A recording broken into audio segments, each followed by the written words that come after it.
प्रेक्षकांनो, तूही रे माझा मितवा मालिका आता खूपच सुंदर वळणावरती येताना आपल्याला दिसत आहे. आत्तापर्यंत आपण इकडे पाहत आहोत की शर्वरी आणि आता इकडे म्हणजे दोघं जण अजूनही एकमेकांच्या जवळ येण्यासाठी मात्र तयार नाही आहेत किंवा एकमेकांच्या अजूनही नवरा बायको म्हणून जवळ आलेले नाही आहेत. पण त्याच वेळेला मात्र आता आपण पाहिलं की खूप मोठं मिलियन बिलियनमध्ये असलेलं जे काही कॉन्ट्रॅक्ट आहे ते कॉन्ट्रॅक्ट ज्या वेळेला मात्र आता इकडे मिळालेले आहे ते म्हणजे अर्णव आणि ईश्वरी यांच्यामुळे आणि त्याच वेळेला दोघांनी एकमेकांना मात्र आता प्रपोज करायचं ठरवलंय.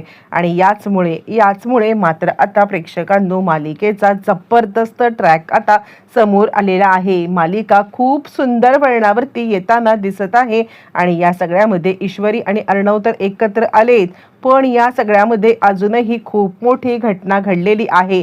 आता ती घटना काय घडले, कसं घडले, दोघं जण कशा पद्धतीने एकत्र तर आलेतच, पण त्यानंतर अर्णव ईश्वरीच्या हातामध्ये असं काहीतरी घबाड लागले की ज्यानंतर मात्र आता घरचे सगळ्या दुश्मनांचे काटचे चिठ्ठे समोर आलेत.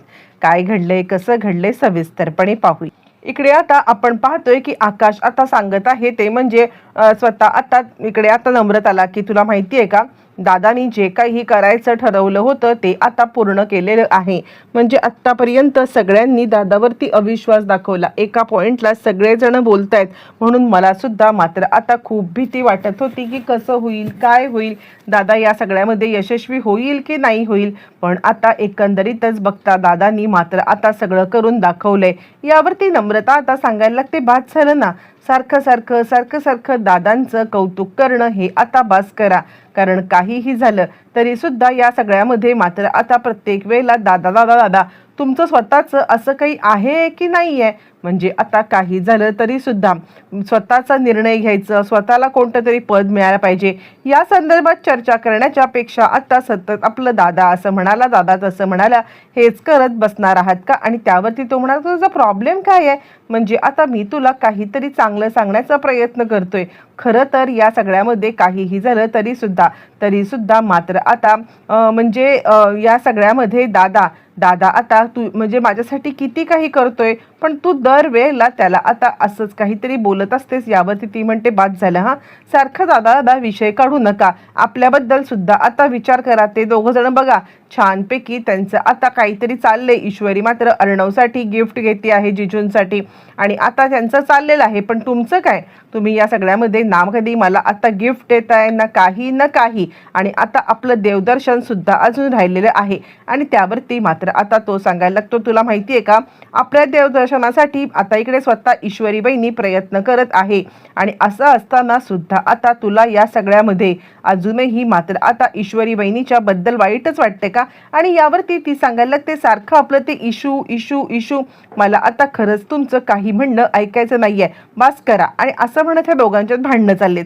तोपर्यंत आपण आता पाहतोय की ईश्वरीने छानपैकी मात्र अर्णवसाठी म्हणजे सरप्राईज प्लॅन केलंय, ड्रेस सांगितलेला आहे, खास डिझायनर ड्रेस. आणि त्याच वेळेला अर्णवने सुद्धा आता ईश्वरीसाठी डिझायनर साडी सांगितलेली आहे. कशा पद्धतीची साडी पाहिजे, काय पाहिजे हे स्वतः आता त्यांनी तयार केलेलं आहे किंवा स्वतः त्याने सांगून आता बनवून घेतलेलं आहे. ईश्वरी पण खूप खुश आहे, तिने सुद्धा अर्णवला प्रपोज करायचं ठरवलं, पण कसं करायचं, काय करायचं याची दोघांनाही अजूनही आयडिया. आणि त्या रात्री मात्र आता ईश्वरी विचार करते, एकदा का अर्णव सर घरामध्ये आले ना की डायरेक्ट मी आता काही झालं तरी सुद्धा त्यांना आता प्रपोज करून टाकणार म्हणजे टाकणारच.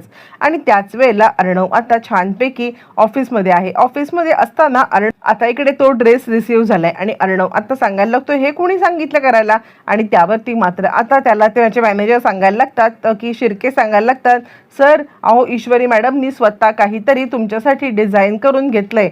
मला आता आपल्या फॅक्टरीमधून मेसेज आला होता की तुमच्यासाठी अशा पद्धतीचं मात्र आता हे करण्यासाठी सांगितलंय. अर्णव खूपच खुश झालाय, म्हणजे आता मी जे काही ठरवतोय ईश्वरीसाठी ती सुद्धा माझ्यासाठी काही ना काहीतरी विचार करतच असेल असं म्हणत मात्र आता अर्णव खुश झालाय. आणि ठीक आहे, आग दोनों तरफ से लगी है, लवकरात लवकर मात्र आता तिला प्रपोज करून घेतलं पाहिजे असं म्हणत अर्णव आता रात्री लवकर घरी जाण्याचा विचार करतो. आणि तो विचार करतो, नाही ती मला सरप्राईज देते ना, तर मीच तिला उलट सरप्राईज सरप्राईज देतो, जे काही तिने आता माझ्यासाठी तयार केलेला ड्रेस आहे तोच घालून जातो असं म्हणत अर्णव आता छानपैकी ऑफिसमध्ये जरा उशिरापर्यंत थांबतोय, जेणेकरून गेल्यावरती ईश्वरीला थोडा वेळ तरी आता इकडे त्याला थांबवता येईल किंवा किंवा या सगळ्यामध्ये मात्र आता थोडा वेळ तरी त्याला म्हणजे तिला मुद्दाम त्रास देता येईल. अर्णव उशिरा इकडे आता ईश्वरी त्याची वाट पाहती आहे आणि काय झालं म्हणजे आज अर्णव सर का नाही आले, येऊ दे, त्यांच्या वेळेनुसार येऊ दे, यावेळेला कधीही ते आले तरी सुद्धा मी काही चिडणार नाहीये,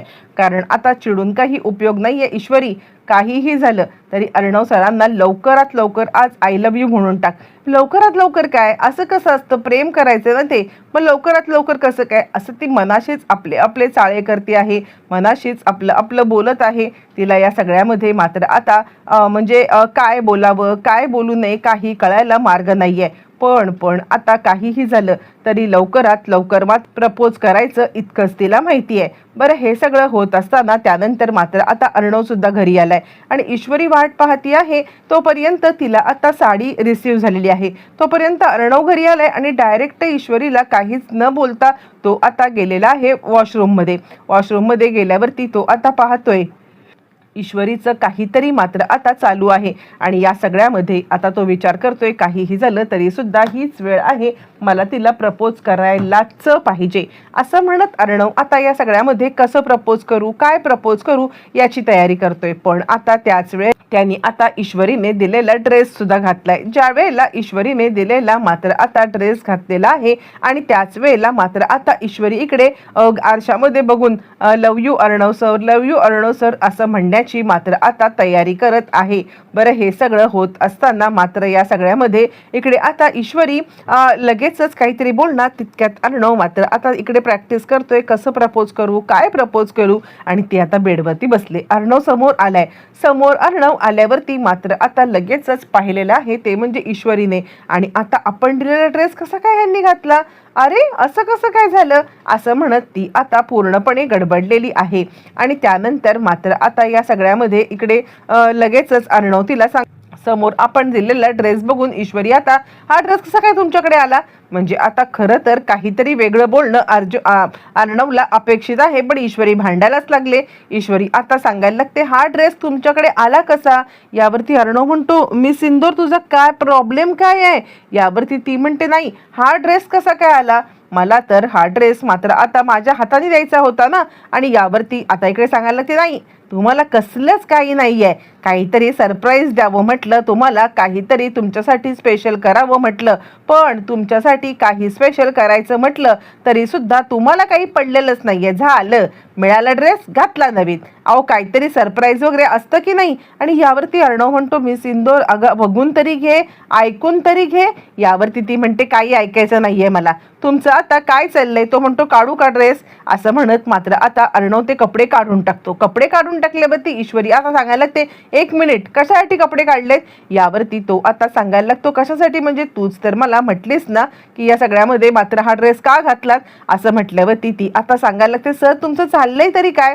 त्यावरती अर्णव आता काही ऐकून घेत नाहीये, डायरेक्ट तो तिच्या गालावरती मात्र आता किस करतो आणि तो सांगायला लागतो की काय चाललंय सांगू का काय चाललंय. अगं तू माझ्यासाठी सरप्राईज ड्रेस आणलास तो घातला, तो ड्रेस नकोय, कपडे काढा म्हटलेस तर कपडे काढलेले आहेत मी आता काय करायचं ते तू सांग असं म्हटल्यावरती मात्र आता ईश्वरी चक्क लाजले. अर्णव आता तिला उचलून बेडवरती आणतोय आणि तो सांगायला लागतोय खरंच मिस इंदोर आत्तापर्यंतच्या इतक्या वाटचालीमध्ये तू आता माझी ज्या पद्धतीने साथ दिलीस ना, खरंच माझी आत्तापर्यंत कोणीच साथ दिलेली नाहीये आणि तुझ्यामुळेच हे सगळं शक्य झालेलं आहे असं म्हणत तो आता इकडे ईश्वरीला ताबडतोब आपल्याजवळ उचलून घेत आहे आणि त्यानंतर तिला आता बेडमध्ये येतोय. ईश्वरी सांगायला लागते खरं तर आता मी काहीतरी बोलणार होते पण सगळं आता तुम्हालाच बोलायचं आहे असं म्हणत ती आता अर्णवकडे पाहते आणि त्यानंतर अर्णव म्हणतो आता बोलण्याची करण्याची वेळ संपले, आता जे काही करायचं ना तेच करायचं आहे. आजीचं स्वप्न आता पूर्ण करायचंय ना.